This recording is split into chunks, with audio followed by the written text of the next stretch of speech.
Let's talk Transformers Rise of the Beast. Autobots, roll out! I recently watched Transformers Rise of the Beast, and I have to say, this is probably one of my favorite Transformers movies, right after the first one and the Bumblebee movie.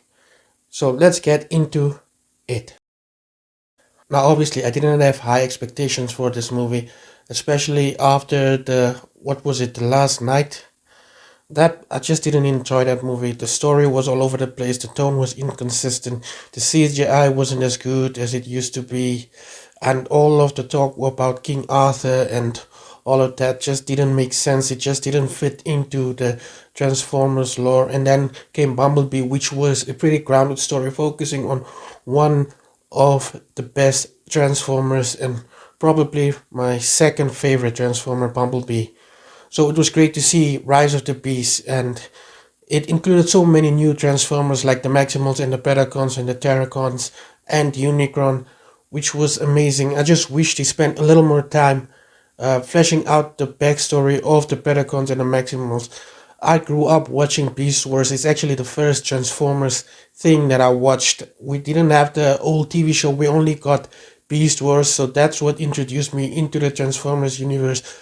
So I've been a huge fan of Optimus Primal, Cheetor, and all the other Maximals. Just one of my favorite. Didn't make it into the movie, and that's Red Trap. I used to adore him. He used to be one of my favorite Maximals. And the Predacons are also different from what we know from the show. Like, there is no Megatron, but it's still great. It's still a great story. The story is a little predictable, and you can see from the beginning where it will go and how it will end, since the trailers also gave away a lot. But it's still an enjoyable movie with great humor. The human characters are also wonderful, but still not as great as Shia LaBeouf was in the first three movies. Apart from that, the visual effects are once again wonderful. You really do feel it's like an immersive experience with the Transformers, and it taking place in 1994 is also a shout out to us millennials who grew up in the 90s.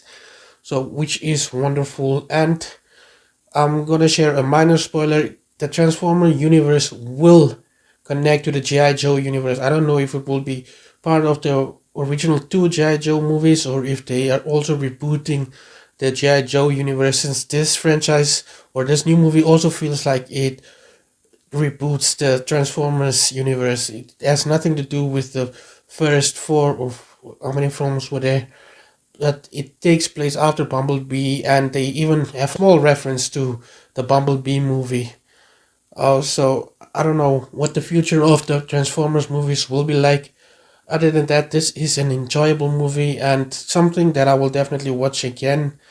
It's obviously not one of the best movies playing in theaters right now, but it's still pretty much enjoyable, and it has a lot of competition with Spider-Man Across the Spider-Verse that came out last week, and The Flash coming out next week, and Indiana Jones coming out, Elemental coming out. There's so many great movies coming out this June, but this movie, think it still competes with the others. It might not be the best one coming out this month, but it's still a great watch. It's entertaining. It's for a whole family. It has some amazing scenes. It's not forgettable like Bumblebee, because let's face it, Bumblebee was a good movie, but it's pretty much forgettable. This one has some really cool scenes that you can one day talk about, or that you can have a callback on. So finally, yes, this is my rating for this movie, and I think it's pretty watchable. It's a wonderful story, or at least a decent story, and it's not so focused on the humans as it used to be, but rather on the Maximals world and the Predacons and Unicron trying to devour Earth and other planets. So, yeah, that's about it for my Transformers Rise of the Beast review.